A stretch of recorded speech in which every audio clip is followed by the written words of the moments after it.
नमस्कार बच्चों, कैसे हो आप सब। आज हम गृह विज्ञान विषय के अंतर्गत प्रथम यूनिट के अंतर्गत हम प्रोटीन विषय पे विस्तृत से अध्ययन करेंगे। जैसा कि हमने अब तक भोजन के बारे में पढ़ा है, भोजन और भोजन के पोषक तत्व।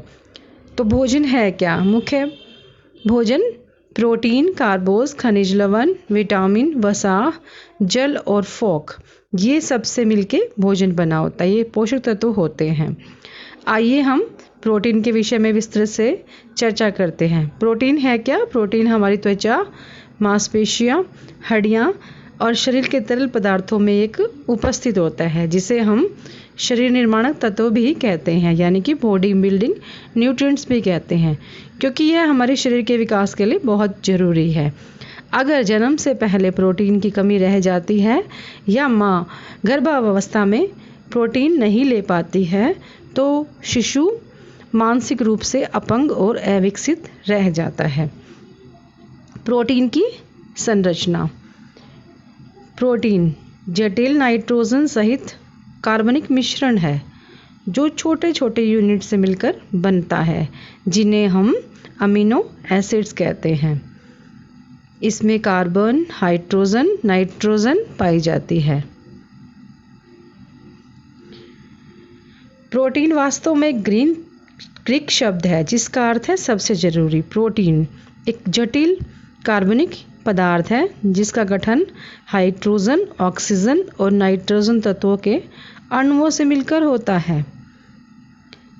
कुछ प्रोटीन में अतिरिक्त आंशिक रूप से गंधक, जस्ता, तांबा, फास्फोरस भी उपस्थित होते हैं।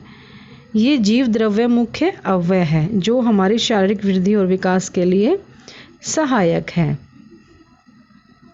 अभी तक 22 अमीनो एसिड्स की खोज हो चुकी है, जिसमें 10 बच्चों और 8 बड़ों के लिए जरूरी है। प्रोटीन जरूरी क्यों है? प्रोटीन हमारे लिए बहुत ज़रूरी है क्योंकि इसे हम किंग ऑफ न्यूट्रिएंट्स भी कहते हैं। इसकी कमी से शारीरिक क्रियाएं रुक जाती हैं। हमारी हड्डियां, मांसपेशियां और त्वचा में इसकी कमी दिखाई देती है। मुख्यतः इसकी जो कमी है वो है मांसपेशियों को बनाए रखने में मदद करता है। अगर प्रोटीन नहीं हो तो ये कमज़ोर रह जाती है। प्रोटीन मस्तिष्क एकाग्रता, संज्ञानात्मक कौशल सीखने में मदद करता है। प्रोटीन हमारी त्वचा, बालों और सेहत के लिए ज़रूरी है। प्रोटीन हड्डियों को मजबूत बनाए रखने के लिए भी ज़रूरी है। प्रोटीन हार्मोन को प्राकृतिक रूप से संतुलित करने के लिए ज़रूरी है। यह हमारी रोगों से लड़ने की क्षमता को भी मजबूत करता है। यह हमें युवावस्था बनाए रखने के लिए भी ज़रूरी है और एक प्रोटीन ऊर्जा का स्रोत भी है। प्रोटीन की कमी सबसे ज़्यादा बच्चों पर दिखाई देती है, क्योंकि बच्चे चिड़चिड़े, कमज़ोर, शारीरिक रूप से कमज़ोर हो जाते हैं, विकार हो जाता है, सूजन आ जाती है। इसकी कमी से हमें मेनली 2 रोग हो जाते हैं, क्वाशियोर और मेरास्मस। क्वाशियोर में बच्चे के शरीर में पानी भर जाता है, जिसे हम ओडिमा कहते हैं। बच्चे का पेट बाहर की ओर उभर आता है।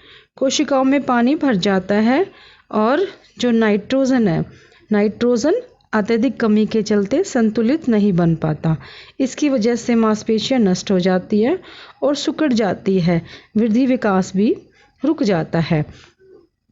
दूसरा है मेरास्मस। मेरास्मस में कोशिकाएं, मांसपेशियां खत्म हो जाती हैं, पसलियां दिखने लग जाती हैं, हड्डियों का एकमात्र ढांचा ही रह जाता है। बच्चे को दस्त लग जाते हैं और तापमान भी गिर जाता है। इसके अतिरिक्त अन्य भी रोग हैं, जैसे किडनी से संबंधित रोग हैं। मूत्र में पीएच बैलेंस भी बिगड़ जाता है। किडनी की पथरी का खतरा हो जाता है। कुल कैलोरी का 30% से अधिक सेवन नुकसानदायक होता है।